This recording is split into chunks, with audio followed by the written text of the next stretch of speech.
प्रिय विद्यार्थियों, आज हम प्लेटो का आदर्श राज्य देखते हैं।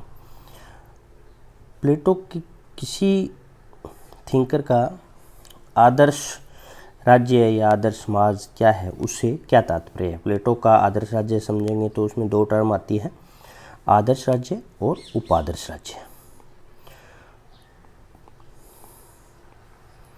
यानी उप आदर्श राज्य। क्या होता है आदर्श राज्य से क्या तात्पर्य है। प्लेटो के आदर्श राज्य से या किसी भी व्यक्ति के कोई भी आदर्श समाज या राज्य से तात्पर्य होता है कि जैसा वह थिंकर चाहते हैं, यानी प्रिस्क्राइब करते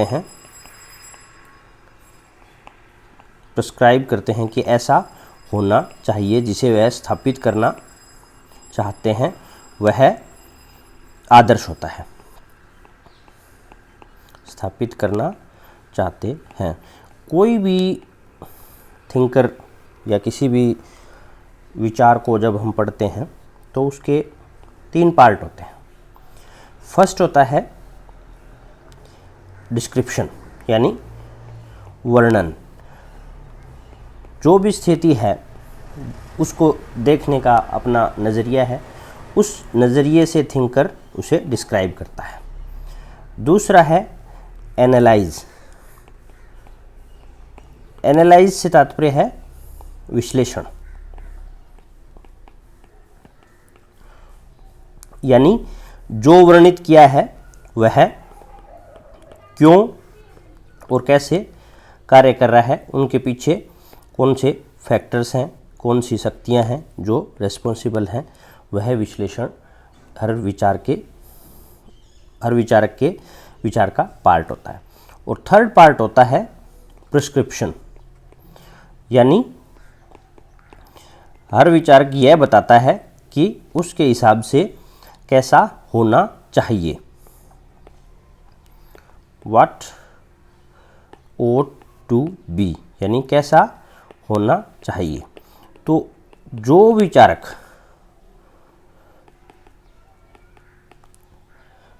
विचारक प्रिस्क्रिप्शन के लिए जो बताता है वह उसकी नज़र में आइडियल होता है। तो यहाँ भी प्लेटो के आइडियल राज्य से तात्पर्य है कि प्लेटो राज्य को कैसा देखना चाहते थे या कैसा राज्य प्लेटो की नज़र में आदर्श था, उसे स्थापित करना चाहते थे। लेट्स बिगिन विद प्लेटो की जो जवानी के टाइम में लिखी हुई किताब थी रिपब्लिक, उसी में ही आदर्श राज्य का वर्णन मिलता है। और आदर्श राज्य प्लेटो के समस्त चिंतन का केंद्रीय विषय है, यानी रिपब्लिक का मूल है वह आदर्श राज्य है। और इसी आदर्श राज्य की स्थापना के लिए दार्शनिक किंग का कॉन्सेप्ट है, एजुकेशन और कम्युनिज्म, शिक्षा और साम्यवाद की व्यवस्था की गई है। ये हमने देख लिया कि न्याय सिद्धांत और शिक्षा और साम्यवाद का आधार स्तंभ इसी के लिए बनाया गया है। और वह जो दार्शनिक किंग है प्लेटो का, वह एक ऐसा व्यक्ति है जिसमें सुंदर आत्मा के सभी गुण हैं। प्लेटो ने जो तत्कालीन यूनान में जो भी समस्याएं थी, अलग अलग नगर राज्यों में जिस टाइप की शासन प्रणालियां थी, उन सब का अध्ययन किया और उन सब में कमियां पाई। तो उन विकृत शासन प्रणालियों में क्या समस्या थी, उसका को दूर करने के लिए प्लेटो ने देखा कि वहाँ अज्ञानता और वासना का डोमिनेंस है, यानी अज्ञानता और वासना का प्रधानता है। तो उसी को दूर करने के लिए ज्ञान की शासन, यानी विवेक का शासन की स्थापना प्लेटो ने की। यह ज्ञान और विवेक के शासन की स्थापना ही उसका दार्शनिक राजा के विचार में है, फिलोसोफर किंग। प्लेटो के आदर्श राज्य में व्यक्ति और राज्य के संबंध किस प्रकार है। कोई राजनीति विज्ञान में व्यक्ति और राज्य के बीच में जो संबंध है वो अधिकांश विचारधाराओं के लिए मूल रहा है। तो देखते हैं प्लेटो के अनुसार राज्य और व्यक्ति दो पर्यायवाची हैं। राज्य व्यक्ति के विराट रूप की अभिव्यक्ति है, यानी व्यक्ति और राज्य अलग अलग नहीं है। व्यक्ति में जो गुण है उन्हीं का ही प्रतिनिधित्व राज्य करता है, विराट रूप में करता है। राज्य, ये प्लेटो का प्रसिद्ध कोट है कि राज्य वृक्षों या चट्टानों से पैदा नहीं होते, किंतु उन व्यक्तियों के चरित्र से निर्मित होते हैं जो उसमें रहते हैं। ये इस बात का द्योतक है कि प्लेटो ने राज्य का मनोवैज्ञानिक आधार पर उसकी उत्पत्ति को समझाया कि जो व्यक्ति है शॉर्ट फॉर्म में, वही लार्जर फॉर्म में राज्य है। राज्य की चेतना और व्यक्ति की चेतना में एकता का आभास हुआ। व्यक्ति और राज्य में न तो उद्देश्यों में अंतर है, न हितों में, और न ही इनमें कोई विरोधाभास है। एक तरीके से व्यक्ति का राज्य से पृथक अस्तित्व नहीं मानना, ऐसा अधिकांश समष्टिवादी करते हैं। समष्टिवादी से तात्पर्य होता है जो व्यक्ति से बड़े कोई ऑर्गेनाइजेशन, कोई संगठन को ज़्यादा महत्वपूर्ण मानते हैं व्यक्ति की बजाय। ये हो सकता है समाज हो सकता है परिवार हो सकता है राज्य हो, तो इन्हें समष्टिवादी कहते हैं। प्लेटो भी एक तरीके से समष्टिवादी हैं, जिन्होंने व्यक्ति को राज्य से पृथक अस्तित्व को स्वीकारा नहीं और व्यक्ति के हितों को भी राज्य के हितों पर बलि दे दिया। अच्छे जीवन की प्राप्ति के लिए राज्य और व्यक्ति के जीवन का महत्तम उद्देश्य, यानी उद्देश्य दोनों का समान है। अच्छे व्यक्तिगत जीवन के आधार पर अच्छी राजनीतिक इकाई का निर्माण किया जा सकता है। आदर्श राज्य की उत्पत्ति कैसे हुई? प्लेटो के द्वारा राज्य की उत्पत्ति को 3 चरणों में माना है। प्लेटो मानते हैं कि भी शुरुआत में जब व्यक्ति आदिम अवस्था से किसी भी प्रकार की सामूहिक जीवन में वह प्रवेश करता है, तो शुरुआत में आर्थिक आवश्यकताओं की उत्पत्ति होती है और इन आर्थिक आवश्यकताओं की पूर्ति के लिए किसी न किसी प्रकार का सहयोग आवश्यक होता है। व्यक्ति सारी वस्तुएं उत्पादित नहीं कर सकता, सारी वस्तुएं प्राप्त नहीं कर सकता, तो वो जो वस्तुएं प्राप्त करता है वह बाकी लोगों को देता है और बाकी लोग के बदले बाकी लोगों से अन्य वस्तुएं प्राप्त करता है। ये जो वह समष्टि को देता है और समष्टि से अन्य वस्तुएं प्राप्त करता है, इसी सहयोग से विकास का प्रथम चरण, राज्य की उत्पत्ति का प्रथम चरण आरंभ होता है, जिसमें श्रम विभाजन और कार्य विशिष्टीकरण का जन्म हुआ। यानी जिसकी विशेषज्ञता है एक काम करने की, वह वही काम करता है और उसके बदले वह बाकी अन्य लोगों के द्वारा किए गए कामों से वह चीज़ें प्राप्त करता है, यानी उनके मध्य सहयोग करता है। तो यह श्रम विभाजन और कार्य विशिष्टीकरण की उत्पत्ति हुई। श्रम विभाजन से तात्पर्य है कि कुछ एक व्यक्ति यह काम करेंगे, बाकी लोग यह काम करेंगे, अलग अलग व्यक्तियों के द्वारा अलग अलग कार्य का विभाजन। और कार्य विशिष्टीकरण का है कि विशेषज्ञता आना कि भी इस व्यक्ति की इस काम में विशेषज्ञता है। यही थियरी ऑफ स्पेशलाइजेशन ही राज्य की एकता की सृष्टा है। राज्य की उत्पत्ति के इस चरण में राज्य के उस वर्ग का विकास हुआ जिसे प्लेटो उत्पादक वर्ग कहता है। हमने देखा था प्लेटो ने राज्य में 3 वर्ग माने थे: उत्पादक, सैनिक वर्ग और शासक वर्ग। तो जो उत्पादक वर्ग है उसकी उत्पत्ति आर्थिक आवश्यकताओं से उपजे सहयोग से हुई। इस वर्ग का प्रमुख गुण है, प्लेटो ने 3 वर्ग माने और तीनों के अलग अलग गुण की प्रधानता मानी। तो प्रोड्यूसिंग वर्ग में प्रधानता है वह है एपेटाइट, वहीं सैनिक वर्ग में स्पिरिट साहस है और शासक वर्ग में रीजन है या विवेक है, विजडम है। प्लेटो के आदर्श राज्य के 2 आधार स्तंभ सिद्धांत श्रम विभाजन और कार्य विशिष्टीकरण के सिद्धांत का बीजारोपण इसी प्रथम चरण में होता है। अब हमने देखा कि प्रथम चरण में कैसे उत्पादक वर्ग का उदय हुआ और उसके पीछे 2 सिद्धांत थे, श्रम विभाजन और कार्य विशिष्टीकरण। द्वितीय चरण में प्लेटो मानते हैं कि मनुष्य की सारी आवश्यकताएं आर्थिक नहीं होती, अतः आर्थिक आवश्यकताओं की पूर्ति मात्र से मनुष्य जीवन संतुष्ट नहीं हो सकता। उसकी अपनी सांस्कृतिक इच्छाएं होती हैं और इन्हीं इच्छाओं को तृप्त करने के लिए संगीत, साहित्य, काव्य, कविता, कला आदि विभिन्न वस्तुओं की तृष्णा भी व्यक्ति में होती है। तो ये वो सारी आवश्यकताएं हैं जिनकी पूर्ति के लिए अधिसंख्य लोगों का होना आवश्यक है, यानी मोर देन वन पीपल। और जब बहुत सारे लोग होते हैं और एक किसी जगह विशेष पर रहते हैं और उनके कुछ भी सामान्य या कॉमन लक्ष्य हैं जिसको उन्हें हासिल करना है, तो डेफिनेटली उनके मध्य सहयोग भी होना चाहिए और उन्हें रिसोर्सेज की आवश्यकता होती है। और सबसे महत्वपूर्ण रिसोर्सेज भूप्रदेश था जिसकी आवश्यकता थी, और उस भूप्रदेश के लिए युद्ध होता है और युद्ध के लिए सैनिक वर्ग का उदय होता है। यानी जब भी कोई बड़ा कबीला या कई कबीले में स्थायित्व आता है और वो अन्य लक्ष्य के लिए प्रयास करते हैं तो उन्हें अपनी रक्षा महत्वपूर्ण होती है, और इसी रक्षा के उद्देश्य के लिए सैनिक वर्ग का उदय होता है। यहाँ हम देखते हैं कि प्लेटो के राज्य के सिद्धांत में राज्य एक तरीके से अपने सुरक्षा के लिए सैनिक वर्ग का उदय होता है, न कि विस्तारवादी राज्य है। यह वर्ग मानव आत्मा के साहस तत्व का प्रतीक है। ये हमने देखा था कि सैनिक वर्ग है वह स्पिरिट साहस तत्व का प्रतिनिधित्व करता है। इसका मुख्य कार्य बाहरी आक्रमण से राज्य की रक्षा करना है। प्लेटो ने सैनिक को प्रहरी की संज्ञा दी और उसकी तुलना वॉचडॉग से की।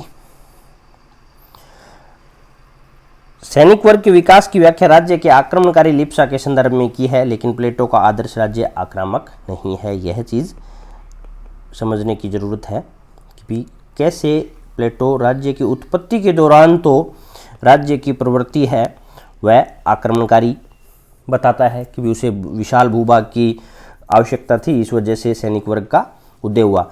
लेकिन जब हम आदर्श राज्य में आगे देखते हैं तब देखते हैं कि प्लेटो का जो राज्य है, आदर्श राज्य है, उसमें साम्राज्यवादी प्रवृत्ति नहीं है। उसका छोटा सा जो भूभाग है वह उसी को ही संरक्षित करना चाहता है। तृतीय और अंतिम चरण है, यह तब प्रारंभ होता है जब सैनिक वर्ग में से ही विवेक तत्व का प्रतिनिधित्व करने वाले सर्वोच्च वर्ग का निर्माण होता है। यह वह तीसरा वर्ग है, शासक वर्ग, जिसमें विवेक तत्व की प्रधानता होती है। प्लेटो के अनुसार सैनिक वर्ग में सामान्यतः उत्साह एवं विवेक पाया जाता है, लेकिन कुछ व्यक्तियों में विवेक का अत्यधिक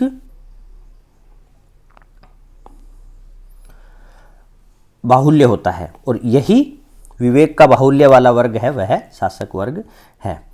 ये व्यक्ति शासक बनने के लिए योग्य होते हैं, जिन्हें विवेक के अंतर्गत प्लेटो ने दो गुण माने।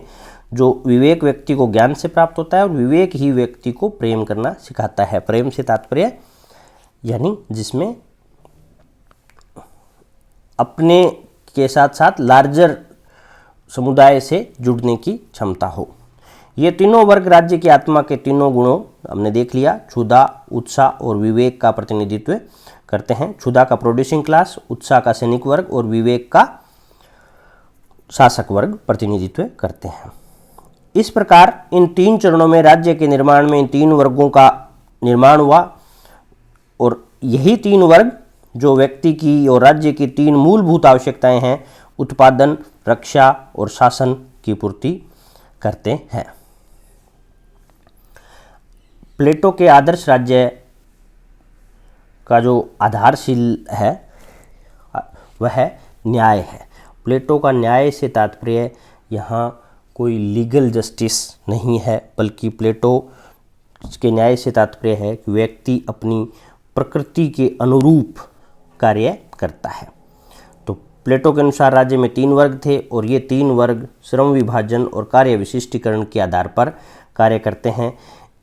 इसकी उपस्थिति ही न्याय है, और न्याय इस राज्य का मूल आधार है। हमने देखा था कि राज्य के प्रथम चरण में श्रम विभाजन और कार्य विशिष्टीकरण से ही राज्य की नींव रखी गई थी, तो उसको एंश्योर करना ही न्याय की स्थापना है, और यह जरूरी है।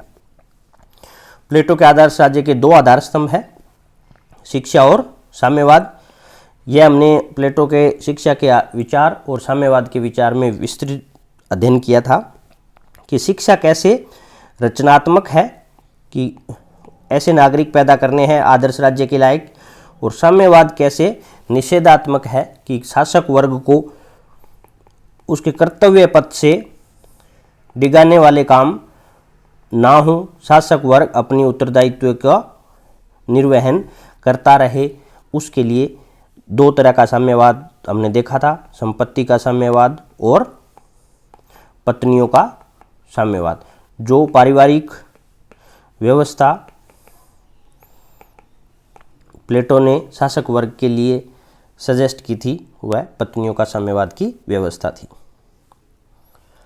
आदर्श राज्य की बागडोर है वह दार्शनिक शासक के हाथ में है। प्लेटो के दार्शनिक शासक का सिद्धांत हमने देखा था कि कैसे दार्शनिक शासक है वह बहुत लंबी यानी लगभग 50 वर्ष तक की एजुकेशन के बाद में दार्शनिक शासक का निर्माण होता है। वह सर्वज्ञ है, उसमें अच्छी आत्मा के सभी गुण हैं, राज्य को वह विवेक का प्रेमी, नगर का सच्चा और अच्छा संरक्षक माना जाता है, ऐसा यह प्लेटो का कोटेशन है। दार्शनिक वर्ग परम बुद्धिमान, सर्वाधिक शिक्षित, सुसंस्कृत, साहसी, आत्मसंयमी, निर्लोभी होता है, ये दार्शनिक शासक के गुण हैं। प्लेटो ने दार्शनिक शासक को इतना पूर्ण माना कि यह तक कहा कि कानून की भी आवश्यकता नहीं है, यानी जो दार्शनिक शासक के नज़र में बेस्ट है, सर्वोत्तम है, वही सभी के लिए सर्वोत्तम है। अलग से कानून की व्यवस्था, कानून का प्रावधान नहीं किया। आदर्श राज्य की अवधारणा की आलोचनाएं अरस्तु, डनिंग्स, कार्ल पॉपल और रसेल द्वारा आलोचनाएं की गई। अरस्तु प्लेटो के शिष्य थे और अरस्तु के द्वारा प्लेटो की बहुत सारे विचारों की आलोचना की गई। अरस्तु के द्वारा साम्यवादी योजनाओं को मानवीय प्रकृति के मूलभूत सिद्धांतों के विरुद्ध माना। अरस्तु ने कहा कि जो साम्यवादी योजना है उसमें मेन जो संपत्ति है, कि संपत्ति को प्लेटो ने बहुत ही नेगेटिव लाइट में देखा, जबकि संपत्ति मानवीय समाज के लिए प्रगतिशीलता का आधार है। अगर आगे बढ़ने की प्रेरणा नहीं होगी तो कार्य व्यक्ति करेगा ही नहीं। दूसरा, पत्नियों का जो साम्यवाद है उसको अभी अरस्तु ने कहा कि यह मानवीय प्रकृति के विरुद्ध प्लेटो ने सोचा है कि व्यक्ति अपनी पत्नी को किसी और से साझा करके खुश होगा। दूसरा, कि यह सोचना कि माँ की ममता है वह कोई राज्य के द्वारा स्थापित संस्था में आ सकती है, या इस प्रकार के लालन पालन से पला व्यक्ति होगा वह अच्छा नागरिक बनेगा, यह प्लेटो के द्वारा मानवीय प्रकृति की गलत समझ पर आधारित है। राज्य का प्रकृति का मूल ही विविधता है। अरस्तु कहते हैं कि विविधता राज्य की प्रकृति का मूल है, जबकि प्लेटो का एकता पर इतना ज़्यादा बल दिया गया है कि यह विनाशकारी साबित हो सकता है। उत्पादक वर्ग की उपेक्षा प्लेटो ने की है, जो कि बहुत बड़ा वर्ग है, अतः समाज को दो परस्पर विरोधी वर्गों में बांट देगा। प्लेटो ने जो शिक्षा व्यवस्था और साम्यवादी व्यवस्था का उल्लेख किया उसमें हमने देखा कि वह उत्पादक वर्ग की उपेक्षा करता है। तो अरस्तु मानते हैं कि अगर ऐसा करेंगे तो समाज है वह बंट जाएगा, जबकि प्लेटो का उद्देश्य है वह एकता की स्थापना करना है। प्लेटो ने पुरुषों के मध्य ईर्ष्या का अनुमान गलत लगाया, मातृत्व की भावना को नहीं समझा, परिवार को नेगेटिव लाइट में देखा। डनिंग्स के अनुसार आदर्श राज्य की अवधारणा अव्यवहारिक है। कार्ल पॉपल ने कहा कि राज्य की वेदी पर व्यक्ति को बलि कर दिया प्लेटो ने। रसेल ने इसे रोमांसवादी बताया, कहा कि आदर्श राज्य एक स्वप्निल संसार है। प्लेटो ने एक ऐसा सपने का निर्माण कर दिया जिसका व्यवहारिक धरातल पर कुछ भी अस्तित्व नहीं है। व्यक्ति के लिए स्वतंत्रता का इसमें निषेध है। उत्पादक वर्ग की नितांत उपेक्षा की गई है। शासक वर्ग की निरंकुश सत्ता, कानून की जरूरत नहीं, कोई नियंत्रण नहीं, यानी एक तरीके से टायरनी निरंकुश राज्य की स्थापना प्लेटो ने की है, क्योंकि जो उत्पादक जो दार्शनिक राजा है उस पर कोई नियंत्रण नहीं है, इवन कानून भी नहीं है। तो वह व्यक्ति जो राजा है वो कानून के भी अधीन नहीं है। तो यह एक तरीके से निरंकुशवादी राज्य का समर्थन प्लेटो ने किया है। कानून की उपेक्षा की है। अरस्तु ने कहा कि कानून होता है वह रीजन अनअफेक्टेड बाय डिजायर है।